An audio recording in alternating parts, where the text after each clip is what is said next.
حضور فرماتے ہیں سارے نبی ستائے گئے، میں سب سے زیادہ ستایا گیا۔ حضور فرماتے ہیں سارے تڑپائے گئے، میں سب سے زیادہ تڑپایا گیا۔ حضرت سلمان فارسی فرماتے ہیں نبی پاک کا چہرہ مبارک بھوک سے اترا ہوا تھا، نبی پاک علیہ السلام کو شدید بھوک لگی ہوئی تھی۔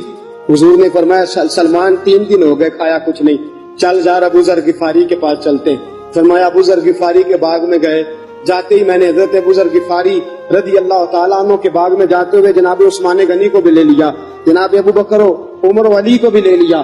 پہنچے، جا کے میں نے کہا کہ ابو ذر 3 دن ہو گئے نبی پاک نے کھایا کچھ نہیں، 2 جہاں کے شاہ ہیں، پاس کچھ رکھتے نہیں، 2 جہاں کی نعمتیں ہیں، ان کے خالی ہاتھ میں فقر اختیاری ہے، نبی پاک نے خود اس کو اختیار فرمایا، 3 دن سے کھایا کچھ نہیں۔ فرماتے حضرت ابو ذر رضی اللہ تعالیٰ عنہ کی آنکھوں میں آنسو آ گئے، کہنے لگے یار مجھے پتہ ہی نہیں، کسی نے بتلایا ہی نہیں، میں تو سویرے بھی پیٹ بھر کے روٹی کھائی اور حضور اس عالم میں۔ فرماتے ہیں گھر گئے، ایک بکری تھی اس کو ذبح کیا، اپنی بیوی سے کہنے لگے جلدی جلدی روٹیاں پکا، جلدی جلدی سالن پکا، تجھے پتا مصطفیٰ نے 3 دنوں سے کھایا کچھ نہیں۔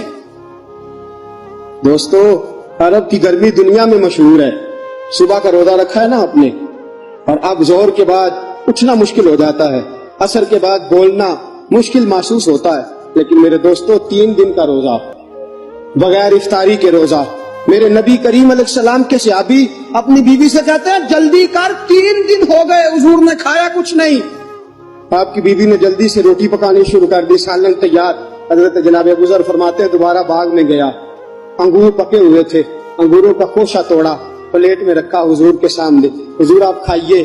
اتنی دیر میں روٹیاں پک کے آ جاتی ہیں، سالن پک کے تیار ہو جاتا ہے۔ فرمایا حضور ایک کھجور اٹھاتے ہیں، منہ میں رکھتے ہیں، پھر بڑی دیر سوچتے رہتے ہیں، پھر ایک انگور اٹھاتے ہیں، منہ میں رکھتے ہیں، بڑی دیر سوچتے رہتے ہیں، پھر ایک انگور اٹھاتے، بڑی مشکل سے 2-3 انگور حضور نے کھائے اور گہری سوچ میں حضور رہے۔ فرماتے ہیں اتنی دیر میں روٹیاں پک کے آ گئی، سالن میرے نبی پاک کے سامنے آیا۔ جب روٹیاں پک کے آئیں، سالن سامنے آیا، حضرت سلمان فرماتے ہیں حضور نے ایک روٹی اپنے ہاتھ پہ رکھی، 2-3 بوٹیاں اٹھا کے رکھی، چاروں کونوں سے روٹی لپیٹ کے حضرت سلمان کے ہاتھ میں دے دی۔ فرمایا سلمان جا فاطمہ کے گھر دے آ، میں نے 3 دن سے کچھ نہیں کھایا، فاطمہ نے 7 دن سے کچھ نہیں کھایا، میری بیٹی فاطمہ 7 دن ہو گئے سیدہ بھوکی ہے۔ وہ عزت والے نبی کی عزت والی بیٹی 7 دنوں سے گھر میں بھوکی بیٹھی ہے، وہ شکایت نہیں کرتی، وہ لبوں سے بولتی کچھ نہیں، وہ جانتی ہے میرا باپ دین کی تبلیغ میں نکلا ہے۔